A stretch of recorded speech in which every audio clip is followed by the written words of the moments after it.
All right, we are live. Hey, hey, this is Kevin the Visionary. I'm here with Mr. Omar, and Omar is a tallow, beef tallow expert. He's also very familiar with a lot of nutritional understandings. He's very familiar with the medical terms and the medical industry. He's had quite a few different jobs in the medical field.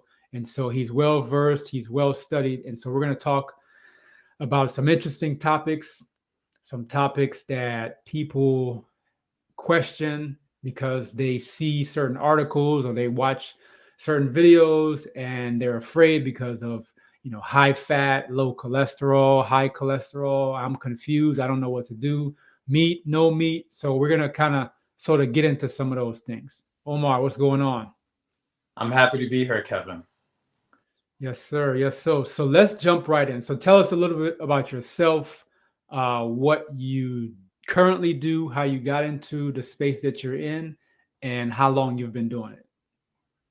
Well, thank you so much. My name's Omar Sankofa. I'm 36 years young. Right now, I'm a certified phlebotomist. I work mostly in outpatients and clinics, doctor's offices, things like that. To answer your question, how did I get into this space of nutrition and finding out all this information?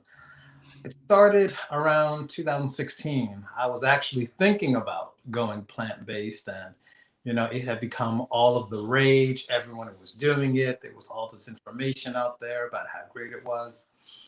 And to my credit, I've never been one to just jump into something blindly. I've always Okay. a counter narrative, a counter argument uh, when it comes to finding the truth. And a funny thing happened. At the same time that I was researching plant-based dieting, two things happened. I came across by accident the research of Dr. Weston A. Price, Uh-huh. and I think I speak for so many people when I say that that research and that information that he presented was the first time everything you were reading and seeing made sense. Hmm. It Okay. was the first time you could really look to something, not just the scientific points, but the application of anthropology as well. And it all came together.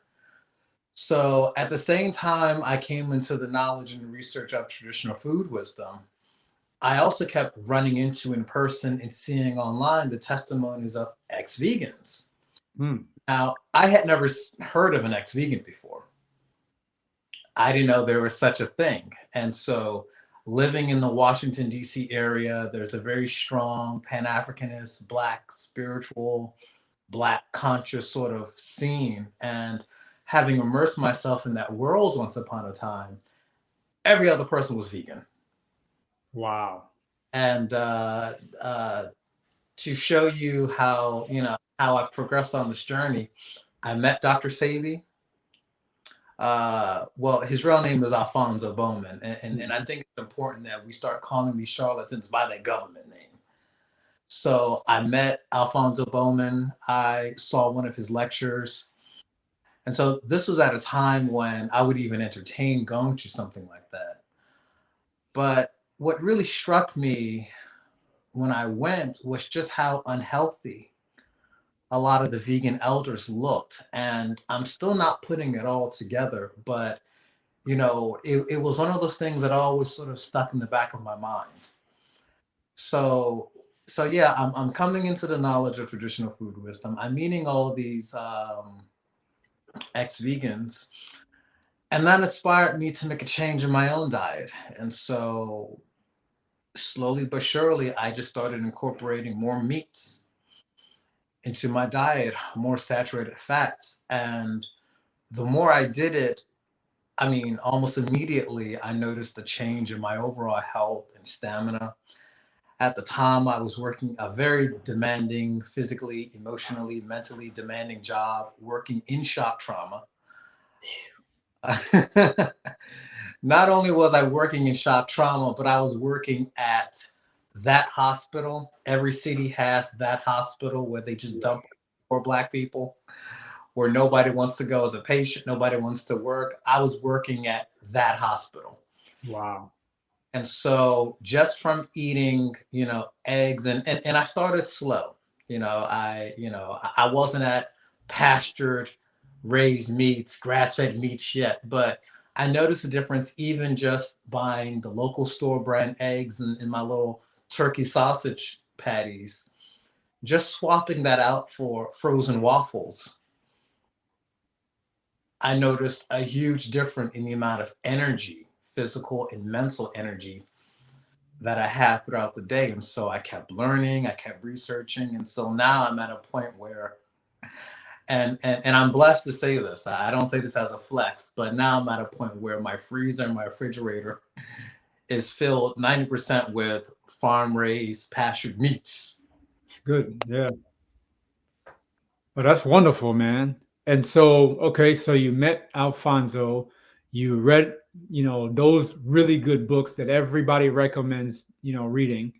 Um, and you started incorporating more meat into your diet. And what happened? As I said, immediately I noticed that I had more stamina, more energy throughout the day. I wasn't as tired. Uh, I at the time I was working 12-hour shifts. I was working. Well, I started off working the standard night shift, 3 to 11, Okay.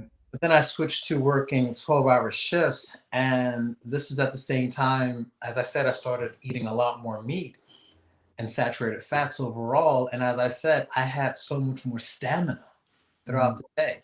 I remember before I'd go into work, I'd have a big glass of raw milk, about 5, 6 slices of bacon, and about 3, 4 scrambled eggs. Sometimes that would be enough to sustain me the entire 12 hours. Oh, okay. I wasn't as tired, I wasn't as winded. Not only that, I had more mental and emotional reserves. And so, dealing with everything that I dealt with at work, I found that my body, my mind, my emotions could respond so much better than when I was running on sugar. Hmm. And what I found so interesting working at the hospital was, and just how poor of a shape so many of the providers were. I mean, I got to be honest with you when I say that most of the doctors didn't look any better than the patients. So many of the doctors were obese, diabetic. I remember seeing the doctors line up every day in the gift shop to get their sugar. I remember there was this one particular internist. Every day he'd go to the gift shop and he'd walk out with 2 Diet Cokes. And so several times a week when he's at work, he is loading his body with just the worst thing he can. And this is a provider. Hmm.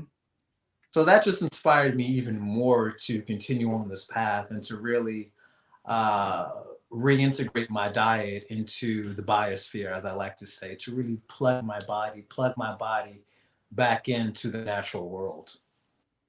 Okay.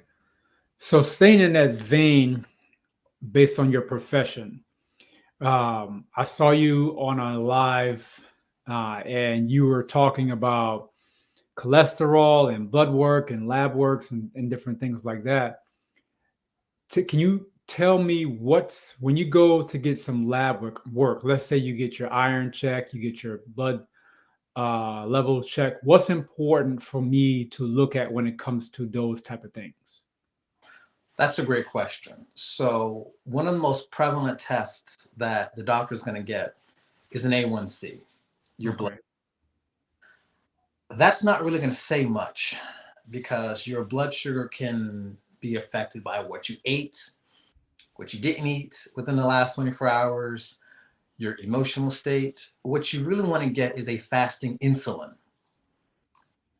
because the fasting insulin is what's going to show how insulin resistant you are and how much your body is running on sugar or fat. And so, unfortunately, that is a test that you're going to have to specifically ask for. Okay. Okay. And what's interesting is that, among our people, Black people, what's one of the main things that is killing us? Well, it's diabetes, particularly type 2. And so, it's really a shame how, this is really a money rack to just keep your levels within range, keep you on the metformin, keep you on the low fat diets. So, one of the tests I would always recommend is to get a fasting insulin test, to get your ferritin levels checked. And so you mentioned heme iron. Hmm. Heme iron is the iron that the body needs to regulate mood, to thermoregulate, to build bones, to build muscle. That is the iron that you're only going to get from saturated fats. Hmm. Heme, hemoglobin, blood. You're only going to get this from the blood of ruminant animals and from various seafood sources. Hmm. And so your ferritin levels are going to show how much iron you have on reserve. So, how much you have in your savings account as opposed to your checking account. Okay. And so, when they do just a regular blood test to check your iron, well, again, this is iron that's constantly being taken in, stored, dispersed, sort of like a checking account. Money's always Hmm. coming in and out. So if you look at somebody's checking account, that's not really going to show how much money they got. You know, Right. look at their savings account, what assets they have, what have you. Well, that's what your ferritin is going to show. How much iron your body has in reserve. And so Hmm. that's the level that's really going to show how much how much iron your body has at any given moment to synthesize. So that makes sense because I remember when I was on a plant-based diet, I was cold. I was always cold. Of course. And I was always cold, now that I understand because my heme iron count, my blood levels count, the stuff that keeps me warm and keeps me, regulated and stores because now I understand when you don't get the saturated fat, when you don't get the cholesterol, when you don't get all the things that you actually need, your body begins to use up those reserves. Yes. And once your reserves start to get used, that's when you start getting cold, you start getting sick, your bones break, stuff become brittle, all these different things because we're not getting the saturated fat that we need. Now let me ask you, in relation to you were saying that you were always cold. Of course, that's Mhm. because your heme ions were so low. What was your emotional state around that time? What was your mood on any given day? My mood wasn't that bad, but my memory Mm. horrible. And I didn't realize how bad it was until people started complaining at work. Mm. I was forgetting stuff all the time.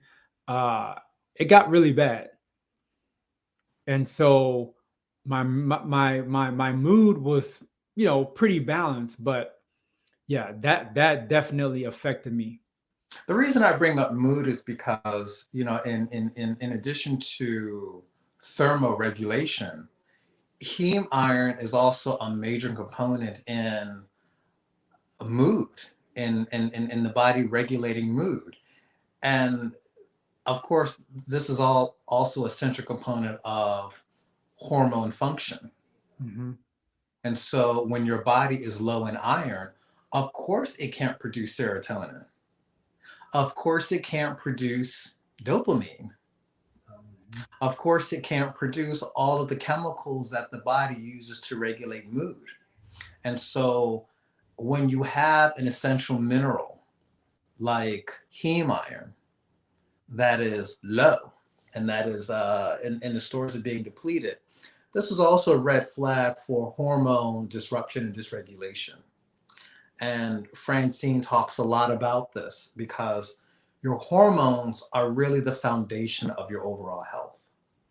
And so, if you look at any chronic illness, any chronic disease, somewhere in the puzzle, you have hormonal dysregulation. Mm, okay. You show me somebody with depleted iron levels, I'm going to show you somebody with thyroid dysfunction. I'm going to show you somebody whose hormonal cascade, as Francine calls it, the hormonal cascade that happens between your thyroid, your hypothalamus, and your pituitary gland. You show me somebody who is low in iron, you're looking at somebody whose hormonal cascade is completely dysregulated. And so this is why it's really important that we understand you can only get these sort of nutrients from animal sources. There is no plant-based source of Mhm. heme iron, of cholesterol, through vitamin A, vitamin D, calcium, phosphorus, K2, the B complexes. You can only get these from saturated fats. Yeah, it makes so much sense. And you hear people that are eat plant based, and they're confident in what they talk about. And many of them never do any real research. Many Mhm. of them, they regurgitate what they've heard. They might read books, but the books are by, you know, Sabi or just these other people who really don't have any medical, scientific research of any kind. And even when you hear the term scientific, people automatically think, oh, that's the white man, or uh, you know, just all types of crazy stuff, Yeah. right? But when you understand, like you said, you read the book by Weston A. Price. This man went out and did study after study after study, and he found inconclusive evidence about what he's talking about. Yeah. And you have, Dr. Say, or you have Sabi, who he can just tell you, oh, I healed some people. But can you tell me the follow up of those people 10 years from now? Right. Because you don't hear about the follow ups, right? I just interviewed a guy who used to work for a real popular herbalist. Yes. And I'm not even going to say his name because it's not important, right? Ah, And one of the things that he told me was people would buy these herbs and they would listen, do what is recommended. And then a month later, 2 months later, they're calling back again and they're saying, hey, this isn't working. Hey, my symptoms are getting worse. Hey, what do I do? He wasn't prepared for that because he, was on a plant-based diet and he was following, the regiments, and they're selling this cookie cutter program, not understanding that everybody's body reacts different to certain things. yes. And so you might have somebody who gets great results. They shoot out the gate and everything's working, everything's clicking. And then you might have somebody that it takes a little bit longer, but the end result is the same. These people call back, they come back. They're like, hey, listen, it was good, for 2 months, and now I'm on month 3 and it's starting to come back again. What they also don't tell you is that most, if not all of these vegan influencers, I should say most of them, they're eating some sort of animal fat, even if it's sparingly, Yep. even if it's fish once a week, yogurt here and there. They're indulging in saturated fat at some point to keep themselves alive. Yes. And Meanwhile, if you meanwhile look go go ahead. ahead. Go ahead. If you look at some of them, they look so healthy. And you think to yourself, wait a second, I'm doing what you're telling me, and my skin is starting to basically damn stick to my face and fall off because Yeah, my eyes are getting, having black rings around them, and I'm losing all types of weight. But you looking mighty healthy, guy, and yeah. I'm wondering why. Yep.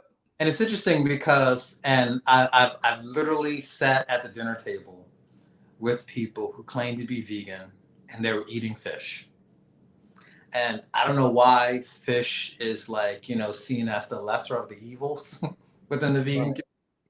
So if anything, they're going to cheat on fish.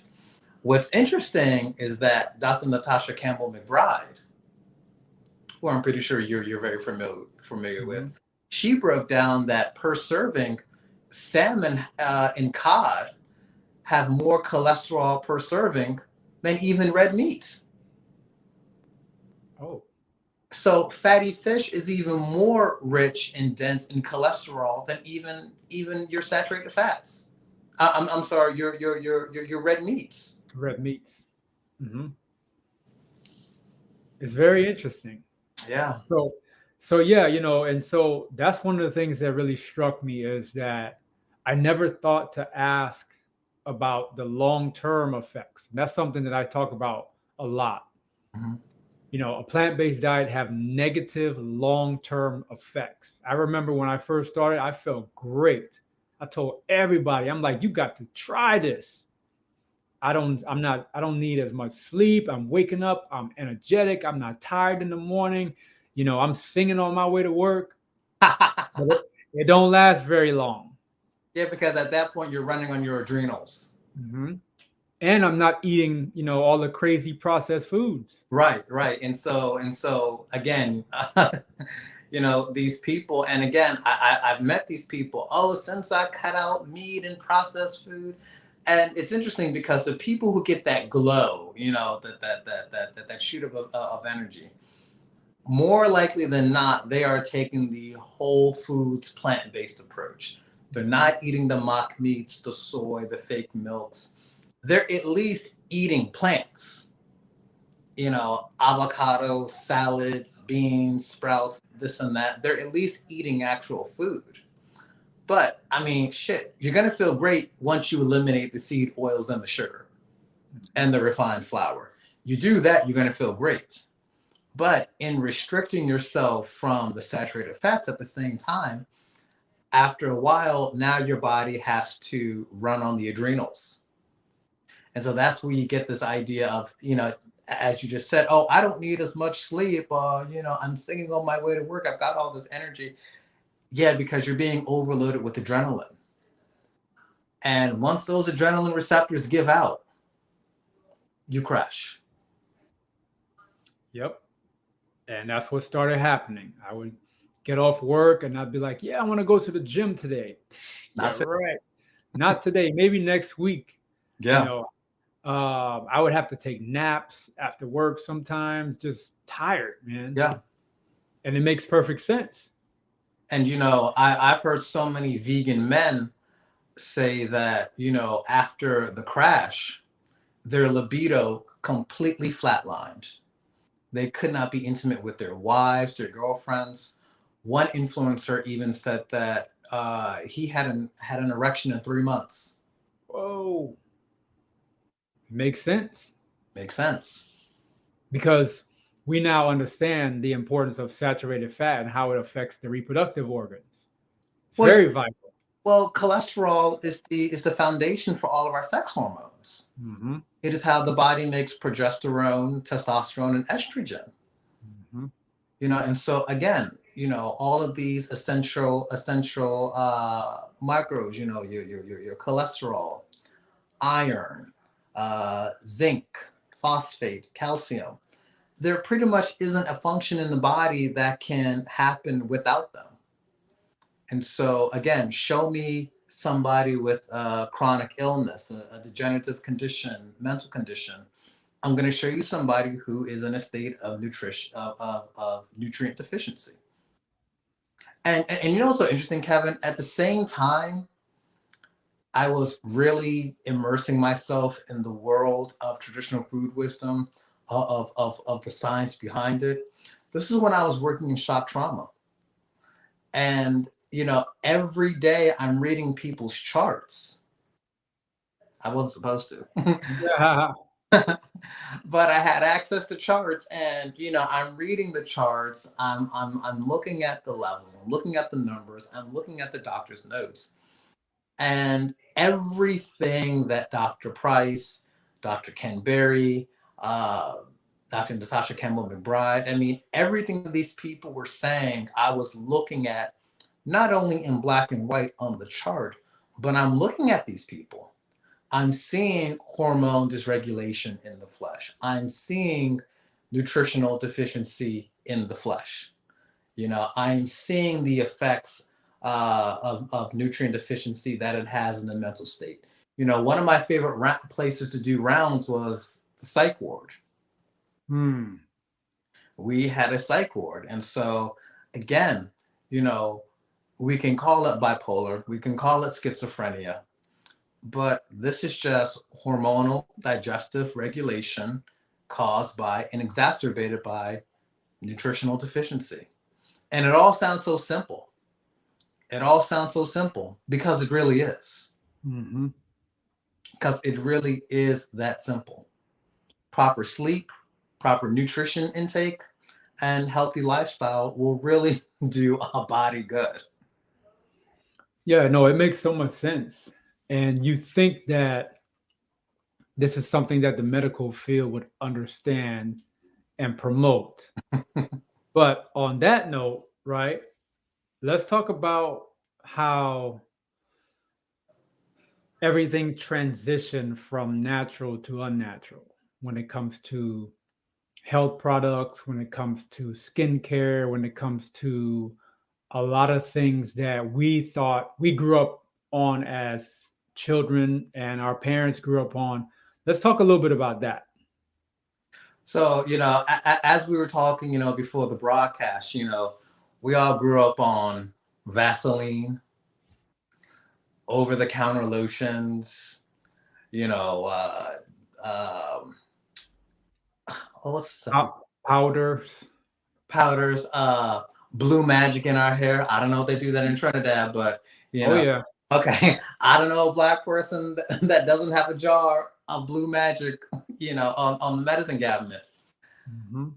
So prior to that, what were people using on their skin, on their hair? It was saturated fats. And what I like to say is that, when I talk to people about tallow, it's interesting because so many of the conversations I have, particularly with Black women, they say, oh, okay, yeah, my grandmother used to put lard in my hair. Or my mother, her mother used to put lard in her hair. Well, that's what people used to use. That's what we had. It was understood for time memorial. You take the fat, you render it, melt it down, and this can be used for a myriad of things.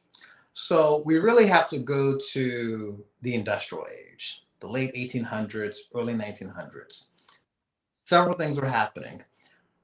One of the first things that was happening was that people were moving away from an agricultural, land based lifestyle to an urban lifestyle. And so people weren't being raised around chickens, cows, sheep, goats anymore. And then we have the advent of oil extraction. Hmm. And so titans of industry like Rockefeller, he started in oil. And so one of the byproducts of oil extraction is petroleum. And so he quickly realized, wait a minute, we can use petroleum to make medicines. We can use petroleum, uh, and we really have to understand the nature of capitalism, the nature of business. You have to turn waste, surplus into a product. Hmm. And so when we talk about how we transition from an agricultural economy to an industrial economy, I always talk about cottonseed Hmm. because with the cotton gin, we can now process cotton a lot more quickly. And so we have the surplus of cotton seeds. Well, with industry, we now have new sort of cold press technology, hot press technology, as well as chemical solvents like hexane. So now we can take the excess cottonseed oil, or should I say the excess cotton seed, Seed. Mm-hmm. soybeans, flax seeds, uh, hemp seeds. We can take these seeds that were, again, once a surplus of industry. Mm-hmm. Now we can use cold press, hot press to extract the oil out of these seeds. And originally, you know, cottonseed oil, rapeseed oil, which I'll get into in a second, flaxseed oil, these things were used as industrial lubricants. Hmm. They were used to lubricate industrial machines. They were used to um, not as fuel, but they were used in engines, in motors of machines. Now, even before that, what was used was whale oil, Yep. you know, but they killed all the fucking whales. Right. Right. You Now know, they can't. Right. they killed all the goddamn whales. And so they said, okay, well, we can use these in its place. And so you have overnight cottonseed oil, flaxseed oil, all of these seed oils first being used for industrial purposes. But then we have to go to World War II when chemical companies like Dow Chemical, Monsanto, Procter and Gamble, they were now tasked with making food that was shelf stable for the military. Okay. And so you now have these chemical companies making synthetic food that can last a soldier on a tour of duty for weeks, months. Well, the problem is that they replaced the butter, the lard, the tallow, the ghee, the blood with these synthetic oils. Now, the reason why they're shelf stable is because they've got no nutrients in them. Right. So there's nothing to break down. So it can last in a box, in a jar, in a can, in a vacuum seal package for forever. And so even with our hair care products, our skincare products, our soaps, you know, Procter and Gamble started making soap. Well, they weren't very successful at it at first. Why? Because people used to make their own soaps. Mm-hmm. It's a very simple process, you know. Even back in, I've seen pictures of the hieroglyphic reliefs in ancient Egypt, you know, where they're taking lye, animal fat, mixing it together, and you get soap. That's actually what soap is. Soap is simply a mixture of lye and, Animal fat. and animal fat. That's all it is. You mix it together, you churn it, you let it sit, you let it get hard, you let it cure, you chop it up, you have soap. Well, let's think about the labor and the cost to produce this on an industrial scale. You know, I remember reading someplace where it takes about $3 worth of milk to make a pound of butter, where it takes about literally about 3 cents worth of soybeans to make that same pound of margarine.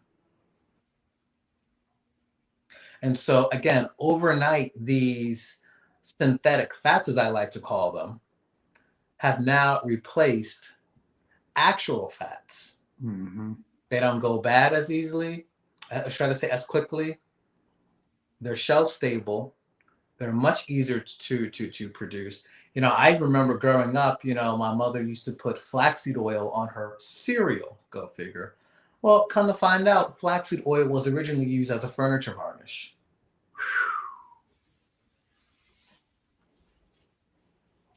Yep.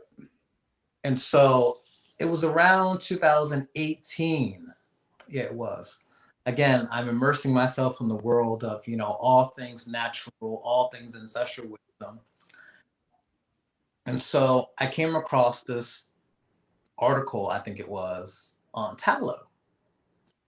And I'm like, oh, you mean the stuff that they used to make soaps out of? And so I'm researching on how they used to make soap and, hair care products and everything. And I said, wait a minute, I can make this myself. Hmm. And so, pretty much right then and there, I went to the store, got some tallow, started mixing it with different things. First, I tried to mix it with beeswax, which I didn't like. Shea butter, I didn't like. I started playing around with it. And since 2018, I have used tallow exclusively on my skin. I literally haven't used anything on my skin but tallow since 2018. And what's the results? Well, you tell me. I'm 36. Right, right. I'm 36 years old, going on 21. There you go. Now I will say part of it is genetics. I get it from my mama. You know, Right. we tend to age well, but the application of saturated fat to the skin can't be beat. It literally cannot be beat. And again, I say this not as a flex, but to honor this time honored tradition of saturated fats. Even at my last job assignment, they literally thought I was 24 years old. They thought I was 12 years younger than what I was. I can't take credit for that. I have to really give the credit to not only my intake of saturated fats, but applying saturated fats to my skin. Right. So I'm pretty sure a lot of people are going to say, okay, well, what the hell is tallow? What is tallow? There you go. That's where I was going next. Okay. So I read your mind. Hmm. So with ruminant animals, and so by ruminant animals, I mean goats, goats, sheep, and cows, animals that, as they say, chew the cud. Hmm. When you take the fat of the animal, particularly the suet, and the suet is going to be the fat that surrounds the kidneys and all the major organs, the liver, the pancreas, the spleen, the kidneys, all of your major internal organs. You take that fat and you render it, and by render, just a fancy word for melt it, it becomes an oily substance known as tallow. So the reason why we call it a saturated fat is if you were to look at its fatty chain acid under a microscope, it will look like a lot of equal signs in a row, sort of next to each other, for lack of a better word, an endless row of equal signs. The reason why they call it saturated fat is because it's a continuous chain. There are no spaces in the links. And so it is a completely saturated chain. Whereas with lard, which is a monosaturated fat, every so often you have a gap in the chain, and in that gap is oxygen. Mm. And so a monosaturated fat, mono of course means one, you have one link in the chain. Whereas in a saturated fat, it's a continuous chain. Now, why is this important? That makes it stable. It makes it anatomically stable, which means that the body can break it down.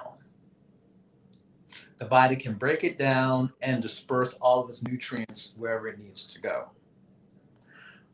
It also means it is stable under high heat, which is why it can withstand, the heat of deep frying, sauteing. It can withstand the soap making process, which is, of course, a process at high heat. And so this is also why things like butter, ghee, lard, tallow, this is why coconut oil, when they're cold, they're solid.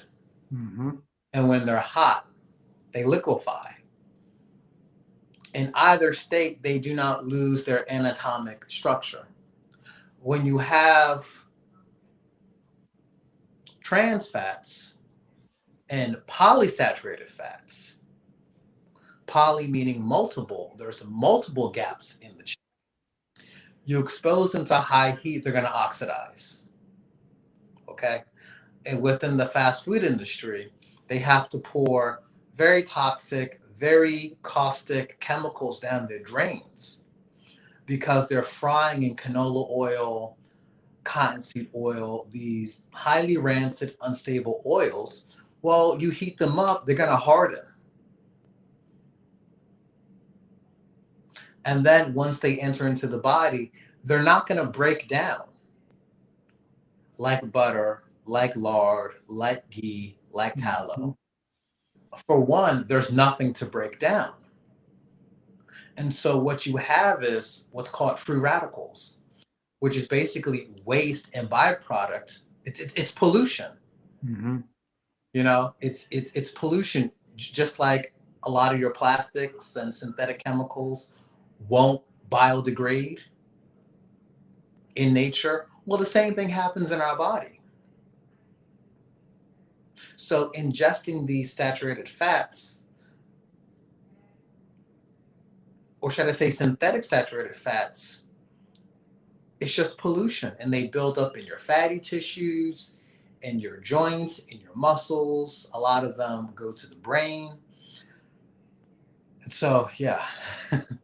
No, that's a good. I like that. That's a really good breakdown and analogy, to get people to really understand the importance of the difference. Hmm.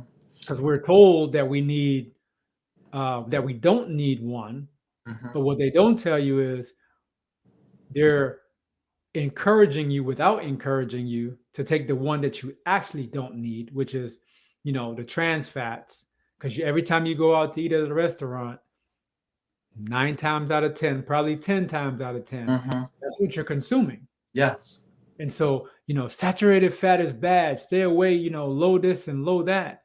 But the whole time you're eating all of these trans fats that's making you fat, because real fat doesn't make you fat, but fake fat does. Hmm.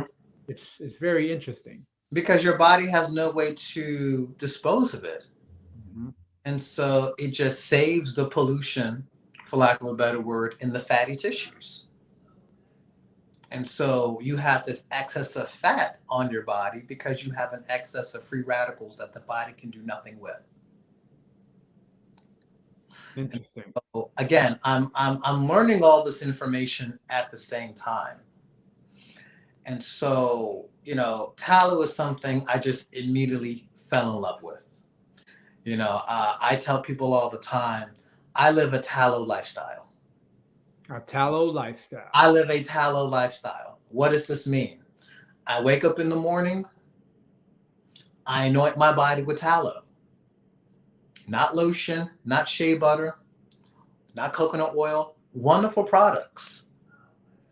But it's sort of like comparing the person who hits tennis on the weekends, Saturday, Sunday for a couple of hours, to Serena Williams.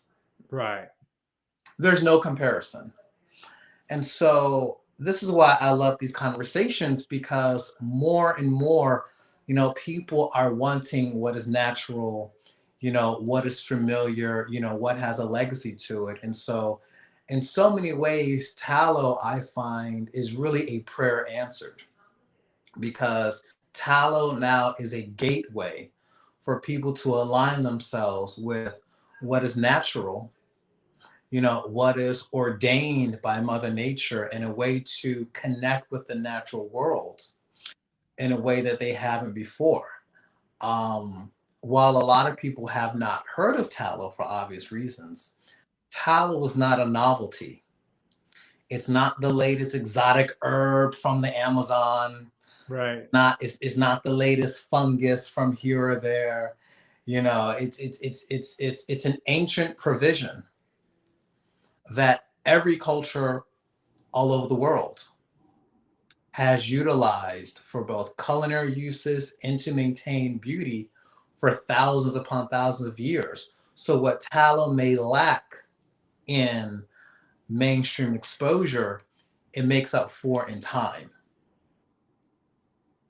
And so the reason why tallow is so superior to everything else is that we have to understand the function of the skin. It is, of course, our largest organ. It's responsible for, protecting our insides.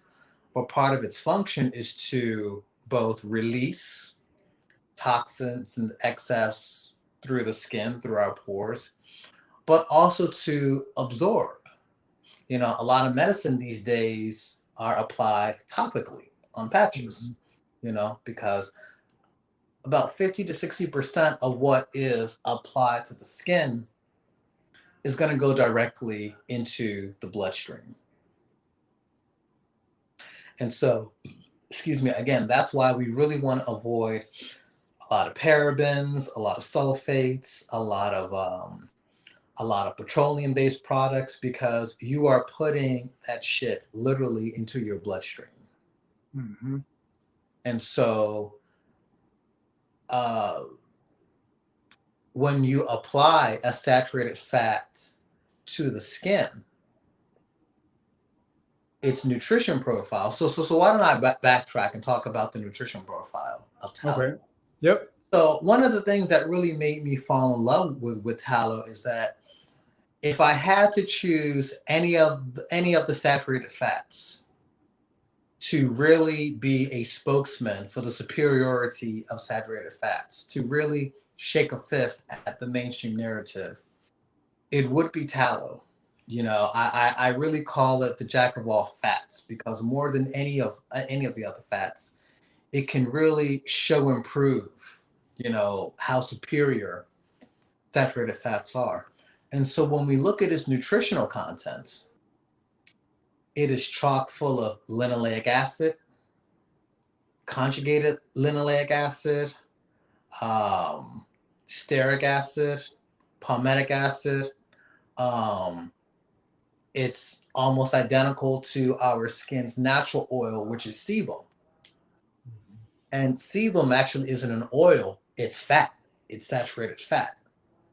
And so, what your palmitic acid, your linoleic acid, your conjugated linoleic acid are going to do, these acids, these long chain fatty acids, help, or should I say, contribute to every cell in our body, but particularly our skin cells. But I said it right, our cells maintain structural integrity. Hmm. Okay. And so, the membrane of every cell in our body, and since we're talking about our skin, I'll specify our skin cells, it's lipid based. 50% of the shell is actually a lipid, it is a fat. Yep. And so when we apply the fat to our skin, all of those long chain fatty acids I was talking about, the vitamin A, the vitamin D, the collagen, Mm. and we can segue into collagen at some point later in the conversation, because collagen is our body's most abundant protein. So let's do this. So we got about 10 minutes, Okay. right? So let's go ahead and touch on collagen a little bit. So real quick, collagen, as I said, is our body's most abundant protein. It helps the body do pretty much everything. Uh, it's almost like the glue, Hmm. the bonding agent that really holds everything together, and it helps our skin stay supple, absorb moisture, remain firm. Uh, it helps our hair grow. It keeps our nails healthy. It's another one of those. It helps regulate the moisture and the suppleness of our vocal cords. That's why a lot of vegans, because of a lack of collagen in the diet, their voices go really high, or they develop a raspy type voice. Okay. Calcification, oscillation of the vocal cords. So again, the collagen, the vitamin A, the vitamin D, all of those long chain fatty acids are literally going directly into the bloodstream and are being absorbed by the skin cell. And so these are going to help the skin cell maintain structural integrity. But all of those nutrients and minerals are also helping to fuel the mitochondria of the cell. So, what I always like to say is that when you apply saturated fat, when you apply tallow to the skin, you're not simply moisturizing the skin, You are nourishing the skin. Mm. It's very important people understand the difference because, again, shea butter, coconut oil, wonderful products, but they do not penetrate to a cellular level. They Huh. they sort of remain flat on the surface of the skin. Whereas with tallow, you are literally feeding and nourishing your skin from the inside out, literally from a cellular level. You are nourishing the skin. And so I began to use this on my skin 2018. Next thing you know, I had the whole hospital hooked. Several people, I mean, from doctors to technicians to nurses. I started making it, advertising it, and I have on my Instagram page pictures of what it does for conditions like psoriasis, eczema, skin conditions that are ultimately a nutrient deficiency or hormonal imbalance that cause a breakdown of the skin. Well, when you have a condition like eczema, an inflammatory condition of the skin, you apply a saturated fat to that area, you are now nourishing Mm. that area of the skin with everything that it's missing in the diet, therefore in the cell. And so what you get is pretty much overnight results of that area being affected for the better. And Mm. so tallow, it's medicinal. It is a medicinal substance in every which way.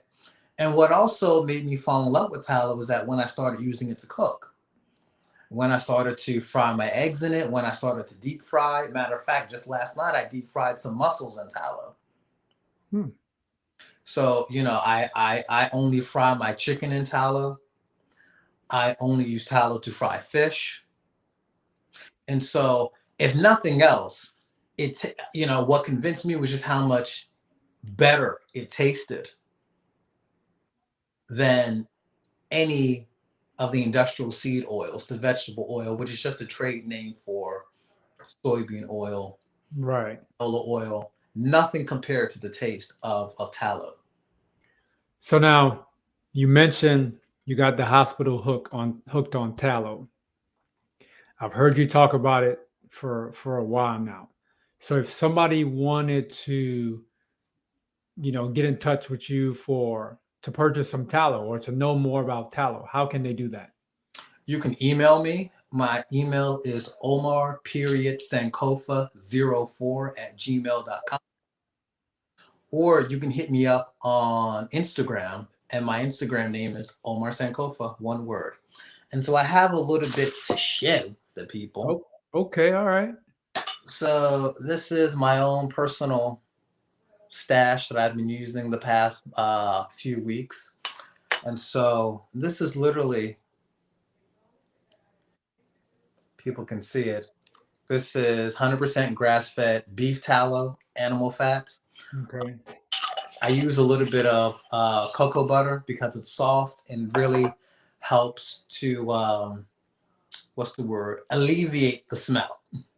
Okay. Tallow doesn't stink, but it has a smell to it. A lot Hmm. like shea butter. I mean, Hmm. shit, shea butter got a strong smell, so does tallow.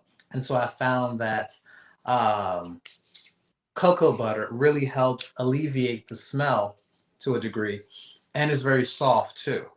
And so Okay. tallow, cocoa butter, jojoba oil Hmm. to give it a little bit of gloss, a little bit of sheen, and essential oils. What I've been doing as of late is I've really been holding back on the essential oils or using less. And so now what I'm doing, what I'm offering is herb infused tallow. What I've been doing as of late, and of course I have some to show, I've been taking the tallow and simmering it for a few hours with various herbs like tobacco, rose, chamomile, eucalyptus, various herbs to really merge the herbal properties of the plant into the tallow, I find that it's a lot more effective than simply adding some drops of essential oil. Not to say that essential oils are bad, Right. but now you can really take a substance that is already like steroids for the skin and then make it even better by infusing them with different herbs and their properties. Now, what I have here, this is something a little different that I whipped up a couple days ago. This is actually ghee. Okay. And of course, ghee is just clarified butter. It is a mixture of ghee, aloe vera gel, of course, from the aloe vera plant, peppermint essential oil, and a little bit of jojoba oil. And I've been using this actually in my hair. Hmm. And so, of course, I got to, pull back in a bun. Right. My hair is really long. And for, all the Black people out there, y'all know shrinkage is real.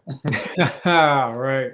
To take my hair out and comb it out, my hair is very, very long because, again, I've been using saturated fats in my hair the last few years. Nothing accelerates hair growth better than saturated fats. A little trivia: the active ingredient in Madam C.J. Walker's hair growth pomade was bone marrow. Hmm. Okay. It was actually bone marrow whipped up in whatever else she was using. And that's what makes your hair grow. A true story. When I was working at the hospital, it was an extremely stressful job, uh, a physically demanding one, emotionally demanding one. And here I was in my early 30s, and my hair and my edges were literally falling out. Whoa. I would comb my hair, brush my hair, and it was coming out in clumps from the stress.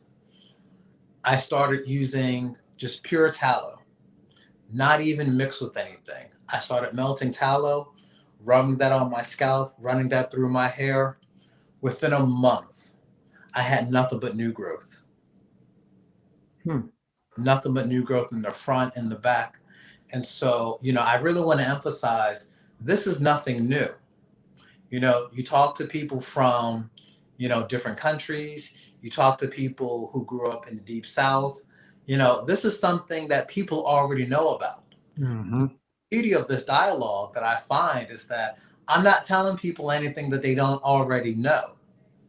I'm just simply an ambassador for this substance, reintroducing people to what I think is the greatest thing ever. Right. Okay. Well, I appreciate that. So let's wrap it up.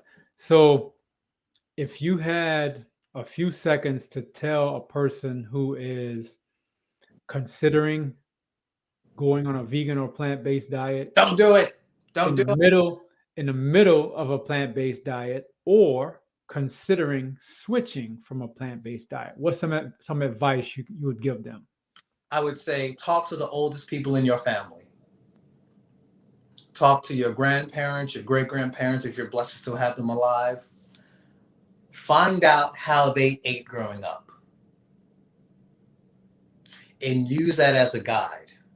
My family comes from off the coast of Virginia and towards the coast of South Carolina. They didn't know nothing about a plant based diet. They knew about hunting and fishing in season and eating what plants grow in season. You're from Trinidad. I imagine back home, don't nobody know nothing about plant based dieting. No, they eat a lot of plants, but they also eat a lot of meat. They also eat a lot of goat. They also eat a lot of fish, a lot of pork, a lot of beef.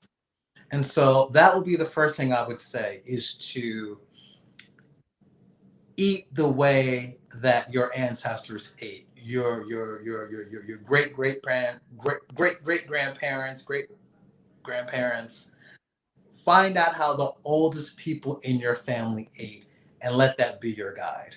The second thing I would say before it ends is that the moment that you start to feel the symptoms of depression, fatigue, immediately reintroduce animal products back into the diet: butter, red meat, fish. The last thing I would say is to ditch all of your over the counter products, all of your over the counter moisturizers, hair care products, and hit me up for some animal based skin and hair care. That's right. Okay, well, we appreciate your time. I appreciate your time. As always, I really want to get you on here so that you could drop some of your gems, some of your knowledge, Thank you. because you have, yes, sir, you have a wealth of knowledge. Thank And you. And so, I want to say, I wanted to thank you for doing this as well. I don't think that people really understand how important these conversations are, not just for our people, Black people, but for everyone in general, because having these sort of intimate one on one dialogues with people really help to break the stranglehold that mainstream commercial interests have on this conversation. Reading a lot of the comments in a lot of your videos, people have said that it's from your story and hearing your testimony that they snap back into reality. mhm. I'm pretty sure you're familiar with the channel Vegan Deterioration. On No, but I'm gonna go check it out. check out Vegan Deterioration on YouTube. That sister Shar is always on it. But I bring her up because I had a conversation in the grocery store last summer with a young lady who had been on a vegan diet for several years and was experiencing all the symptoms of nutritional deficiency. And it was from watching the videos on the YouTube channel Vegan Deterioration and hearing the young lady Shar's own story that again helped her snap back into reality. So I wanted to thank you for the work you do out here, rescuing our people from the insanity and the agenda that is plant based dieting. So you truly are doing the service to humanity. Yes, sir. Appreciate that. And so, I look forward to having you again. This will definitely not be the last time we do this. We'll have to dialogue again, and I'll talk to you soon. Okay.